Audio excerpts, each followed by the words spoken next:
There's an Aries full moon on Monday the 10th of October. Sun and moon at 16 degrees. Aries likes things straightforward. It's a fire sign. It likes to get its emotions out in a big bluster and then clear the air.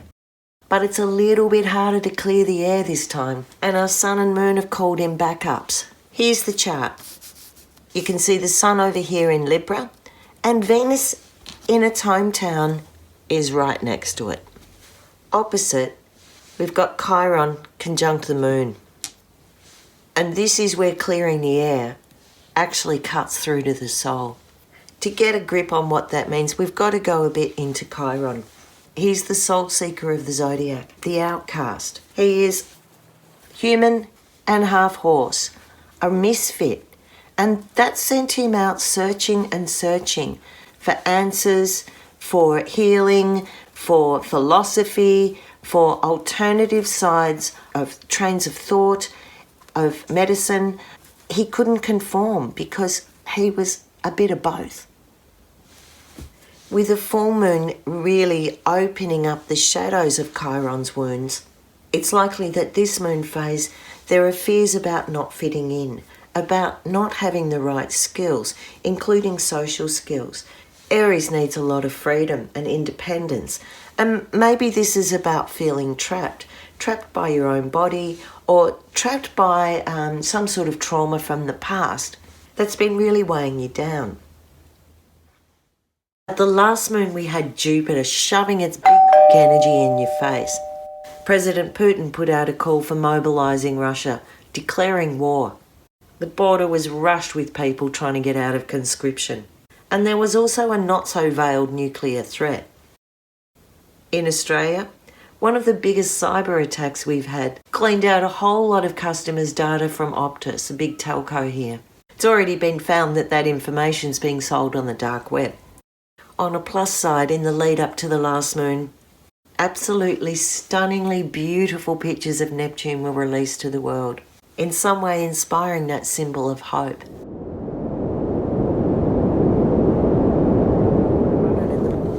Chiron and the moon are opposite the Libran sun and Venus. Venus in her hometown.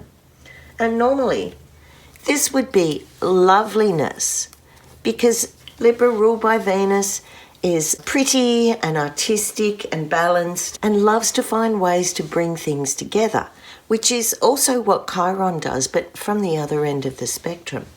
This one's about balance, and this one's about synthesis, integration. So what could go wrong? Well, Venus, being so close to the sun, means we can't see her. She's blocked out by the sun's rays. And this means all her issues of self-worth and feeling appreciated, of feeling there's fairness and equality, has driven her underground. She's not able to shine in her true light. The full force of this is being reflected back by the Aries moon. The emotional wounds get opened up, wounds of abandonment, wounds of the mother, of nurturing. It's digging down beyond the superficial. Beauty is not skin deep in this moon phase. Beauty is about your values. It's about integrity and authenticity, because Chiron can't be anything but a misfit. He just has to be authentic with that. On the big picture, Chiron and a full moon in Aries is a symbol of war. This is a symbol of lost homelands, of being displaced, and of refugees. If you bring it into a personal level, it's about where you've cut off parts of yourself, the parts that feel they're wandering around without a base. The flip side of that is to be proud of your battle scars. This moon phase is piercing through the mask of Venus and really getting down to a unique and raw beauty. It wants you to stand up and be true to yourself. Recently in Australia, we had Grace Tame, one of our young advocates for the rights of women, come out and said, "Rage is the thing that saved me." And that's a bit like what's coming up here, where you felt overlooked and overshadowed by some bigger institution or reality. The Aries moon is poking at it And rage is the thing that makes you want to be alive. It makes you not want to be a victim. It's the thing that makes you fight back and prove that you exist. Wherever you hold victimhood or that feeling of rejection and abandonment, you're now called to use that rage in a constructive way. Saturn is here, and Saturn's going to help this Aries full moon to reach that place. It's together with Vesta, the asteroid goddess of purity and ritual, of cleansing, and she also is the goddess of service. And if you willingly give yourself in service, you can't be a victim. You can see here that Saturn has got this lovely sextile energy going down to the moon and Chiron.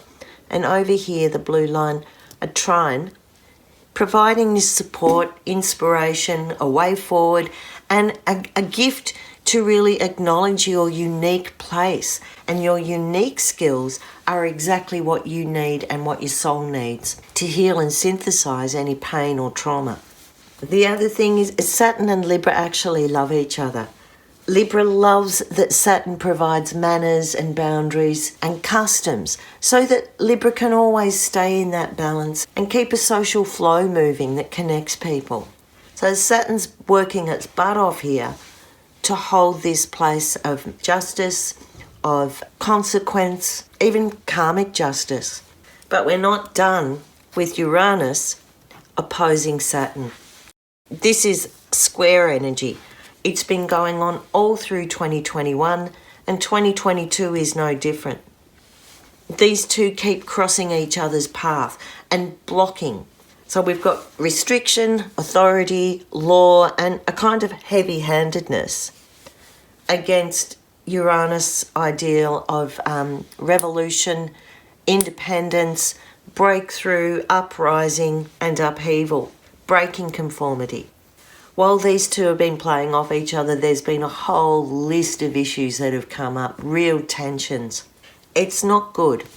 And it really upsets the balance held here between individual rights and what we need for partnership and harmony. The other offset we've got here is Neptune, here in Pisces, 23 degrees, squaring Mars in Gemini, just here. And here's this red line. Mars square Neptune is pretty crappy. Mars wants directness, it wants clear conversation, it wants to be able to move forward unimpeded. But here it's got a fog coming at it sideways, blocking the view, blocking the focus. Mars square Neptune is like trying to fight something underwater. Everything's in slow motion. The target gets misplaced. And maybe it brings up a situation where you have to fight for your dreams, or you might have to readjust your dreams.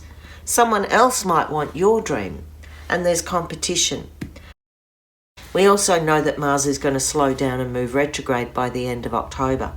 So what gets clouded and foggy right now might clear up or even just evaporate away.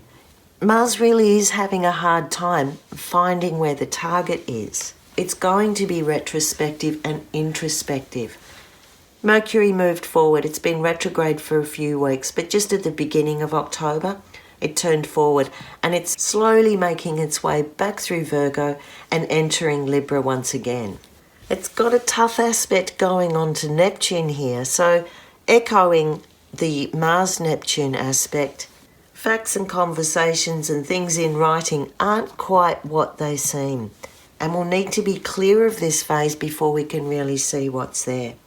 Something that's helping that, though, is Pluto up here in Capricorn. Is not only supporting Neptune, it's supporting Mercury. This means that some retrospective or historic information can come through, and things that were buried under a whole cloud of Neptunian fog start to make sense. The synthesis and the integration that the Moon and Chiron want to bring don't sit easily. So if you're trying to find ways to make things work in a perfect or linear way, that's not going to happen this moon phase. We're really having to look outside the box now and form something new, form something that integrates all these disparate pieces. Where you felt victim, it's time to use that as a strength. Where you felt outshone and underappreciated, it's time to find the places that you value in yourself and love them, rather than waiting for someone else to come outside and love it for you. Saturn and Uranus are really putting the thumb screws on this one. The pressure is really intense. And what's bubbling under the surface is likely to erupt out, not only with the Moon and Chiron, but also with Mars square Neptune. There's a feeling of boiling hot water going on with this, so inflammation, and also a chance with these two that you see through the mask, because the sun is like throwing a big mask over. This Aries full moon is shining that full light on your strange and kooky uniqueness. And there's a bit of pressure to stand up for who you authentically are. To make the best out of that, you've got to be proud of your battle scars. Find love for the places that don't fit in an exact and perfect way, and realise that that in itself is perfection. Saturn and Vesta are here offering some sort of protection or strength or even compensation and official recognition.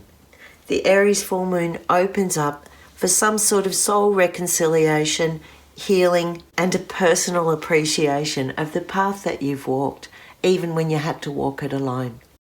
I'm Merryl Key, and this is my mystery school. Like, follow, share, and subscribe. If you want to know more, check out my channel or contact me through my website www.merrylkey.com. Blessed be.